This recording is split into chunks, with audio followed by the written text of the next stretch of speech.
Good morning, children. As we have completed our fourth chapter, so today we will discuss a new topic from chapter 5, that is element of yoga. It is also known as limbs of yoga. And children, there are mainly 8 limbs of yoga, or we can say there are 8 steps to achieve the goal of yoga. That is yam, niyam, asan, pranayam, pratyahar, dharna, dhyan, samadhi. Okay, so today we will discuss all the elements one by one. Okay. So the first element is yam. It means social discipline, and we can say, children, it consists 5 moral code of conduct, or in simple way we can say that in yam we do 5 promises with society, that is ahimsa or non-violence. In this we do promise with society that we will not harm to any human being. Okay. Now the second one is satya, or we can say truthfulness. According to this, we must be truthful in our thought and in our words. Okay, or I can say we must not lie to anyone else. Okay. One is asteya. It means non-stealing. In this we neither steal anything nor motivate others to steal. Okay.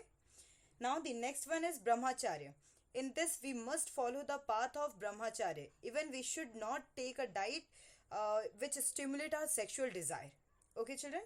Now the last one is aparigrah. It means to lead a life with minimum requirement. Okay. Second element of yoga is niyam. It is related to the self-discipline. It also consists 5 discipline like Soch. It means purity, and we must be clean physically as well as mentally. Next one is santosh. It means satisfied. Children, we must develop a feeling of satisfaction in all situation of our life. Right? Now the third one is tap. See, we should accept the conflict like pleasure and pain and loss and gain in the same spirit. Okay. Now the another one is Swadhyay. Children, it is related to the self-study, like to know about who I am, what should I do, and what I am doing, like this. Okay. Now the last one is Ishwar Pranidhana. See, it means to fully devoted towards the God. Okay. Now the third element of yoga is asan. It means to hold a posture with ease for a longer time is called asana. Okay. Children, there are mainly 3 type of asan, that is cultural asan, meditative asan and relaxative asan. We will discuss about this in our next topic. Okay.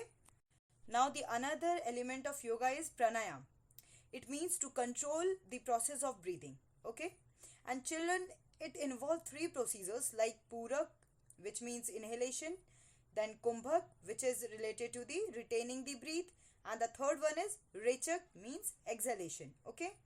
And children, there are many type of pranayam like Ujjayi, Surya Bedi, Sheetkari and many others. Now the fifth element of yoga is Pratyahar. Children, it is related to the mental exercise which help us to control over the senses. Okay.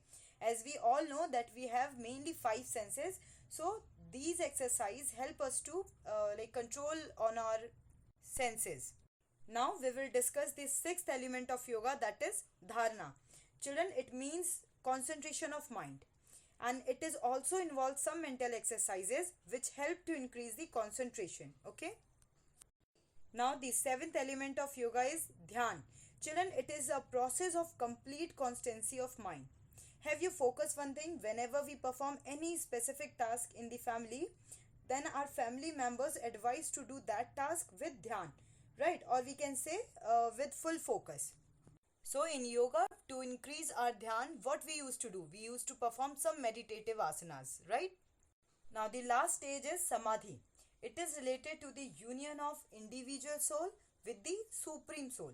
Okay, children, or we can say that this is the main aim of yoga, to achieve samadhi. Thank you everyone. I hope this topic is clear to all, and if you have still any doubt, you can ask. Thank you.